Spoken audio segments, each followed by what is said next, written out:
Welcome everyone, Christine here with a discussion about the Skaven in Total War Warhammer 3 Immortal Empires, who are a fairly interesting race to talk about because genuinely they might be the most balanced race from a practical standpoint. Not from a technical standpoint, but from a practical standpoint, the way they play, they have strengths, they have weaknesses. They're not the best race, they're not the best designed race, far from it. In fact, some of the issues that they do have in design are actually the issues that do make them feel like a balanced race to play, because you have a mix of strengths and weaknesses that you will have to deal with and manage during the course of a campaign. And I think this is what makes the Skaven a very interesting race to play. Not in all campaigns, we'll get to that in just a bit, but the Skaven certainly do have a good amount of potential in their campaigns that can make them fairly compelling for a lot of people. And the joke is that Creative Assembly was very biased towards the Skaven in Warhammer 2. It's also interesting to think about that a lot of races that made the transition from Warhammer 2 to Warhammer 3, or from Warhammer 1 to Warhammer 3, didn't make that transition very well. Look at the Empire, the way the Dwarves made that transition before Thrones of Decay. It wasn't great. But the Skaven are in a really good spot as a race. First off, their unit roster. Their basic units are some of the worst in the game. Clan Rats, Skaven Slaves just aren't really good. And Storm Vermin, while they're a decent infantry option, they're way too expensive for what they have on offer. So your entire basic infantry line is just not worth recruiting. Like, consider a Clan Rat, a basic Clan Rat over here. Or even a Clan Rat with shield. It has some decent stats over here. In fact, if I look at the unit in Spell Browser, they do have some decent stats, but then you compare these guys to an equivalent tier 2 unit, specifically Night Runners. Now, Night Runners may be more vulnerable against ranged attacks in particular, to be sure, but here's the thing. They don't have the same level of armor, they don't have the same level of melee defense, but they have more leadership, which is important, they have more speed, and quite crucially, they have physical resistance, 20% of it, which more than makes up for the difference in armor and melee defense, from my point of view.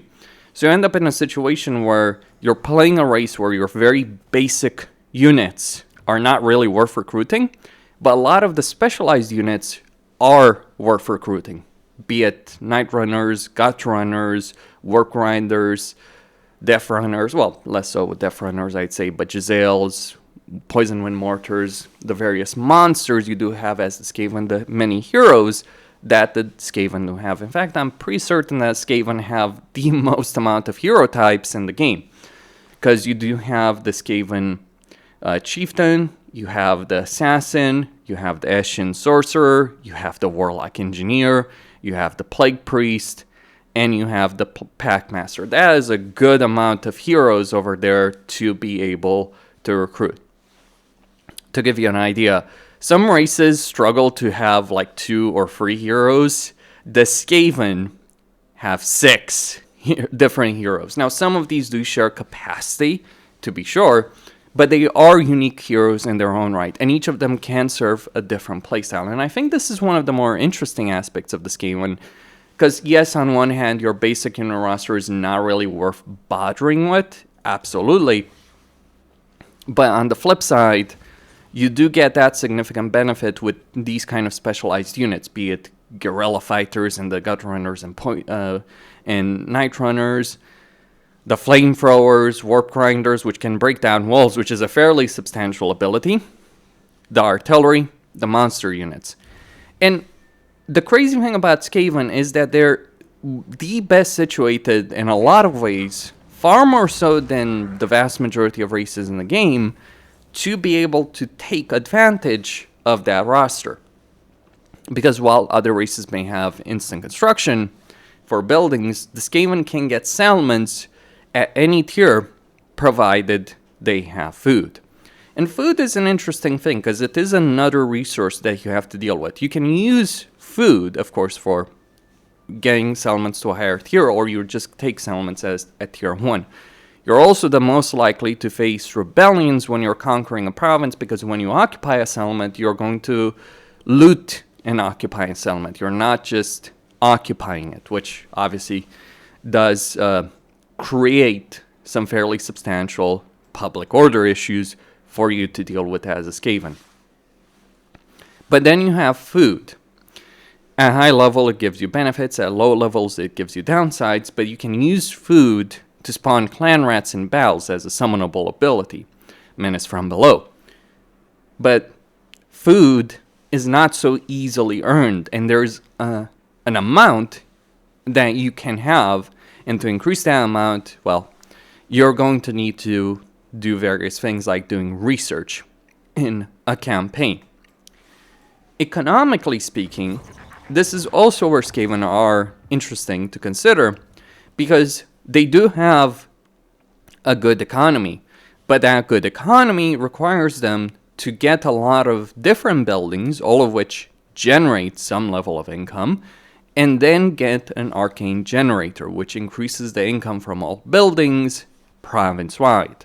So Skaven do benefit from controlling entire provinces, maintaining that control, and benefiting from having provinces with 3 or 4 settlements in them. The downside, of course, is you're not going to generate as much money as other factions from single region provinces, which is a bit of a problem because Skaven Blight and Hell Pit are both single region provinces. But on the other hand, you can generate quite a good amount of money. And also you can and also because you don't suffer a penalty from sacking a settlement, because generally the penalty is, oh, you're reducing the settlement level.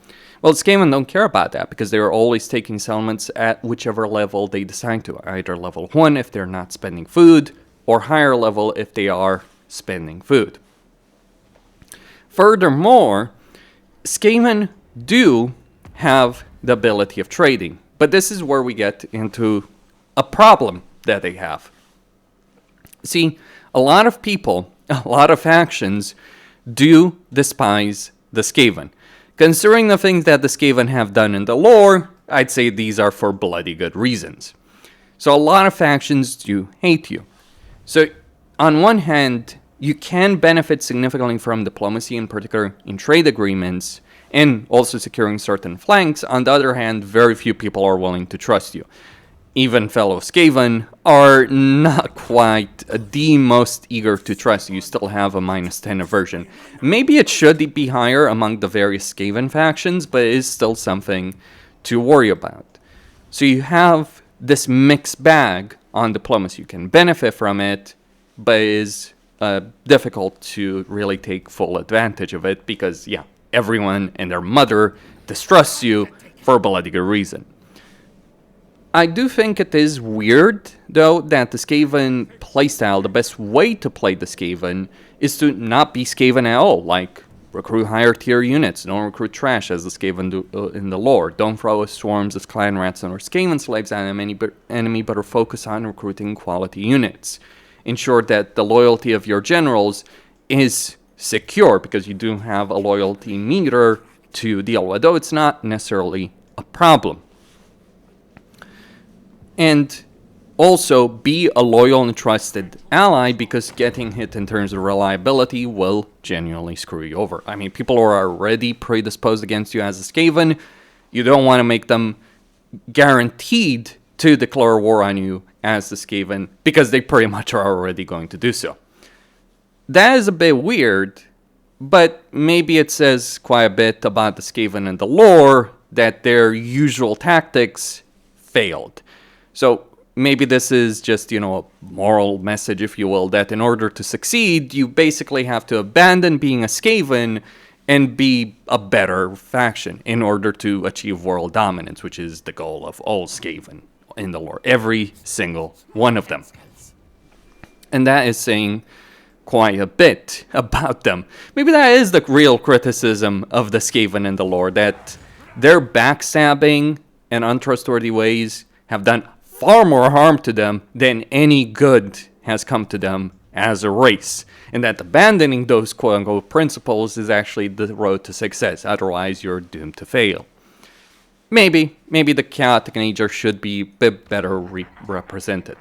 If there is any particular downside, I would say there are certain downsides. So from an economic perspective, diplomatic perspective, unit roster perspective, they do achieve this weird balance. Like lower tier units now worth recruiting by having good quantity of heroes, quality heroes, even replenishment, training, good combat ability, spells, etc. Campaign movement range benefits, all those things. But there are a couple of issues. One, Skaven Blight's situation over here from a territorial perspective is just abysmal as a starting position. It's better in Help It, but you have two paid DLC factions that don't have a great starting situation to be dealing with. You can manage it, to be sure, but it does certainly ruin the replayability for those campaigns. The other campaigns are in a much better spot, but here's the thing. All the really interesting mechanics, like the lab that Ikeclaw has, or the different labs. So you have the workshop that Ikeclaw has, and the lab that Clan Mulder has. Those are far more interesting mechanics than not having anything to deal with at all. Snitch is in a better position, and he also has a great starting position over here in Cafe. But it is still an issue that 2 out of 3 of the best Skaven campaigns are ruined by their starting situation. It's much better in the Old World mod, for the record, on that subject. Because, yeah, just better handling of territory over there. However, that is one of the downsides that you gotta deal with. Like, one of the issues that the Skaven do have. The Undercity mechanic just doesn't feel all that great. I think actually the Deeps mechanic is actually more impactful, so maybe there is a need for an update on that particular subject. And third, corruption. Like, one of the things that had to be said about the Skaven in like Warhammer 2 is managing your Skaven corruption or uncorruption was actually a pretty important thing to do. Because Skaven corruption is not great to have, because it's lowering your control by quite a bit. So in general, if you were playing a Skaven campaign, you would actually want to maintain a low level of corruption in your settlements, because you would end up getting screwed by high level of corruption. That was, a balancing act that you would try to engage in if you were playing Skaven campaigns.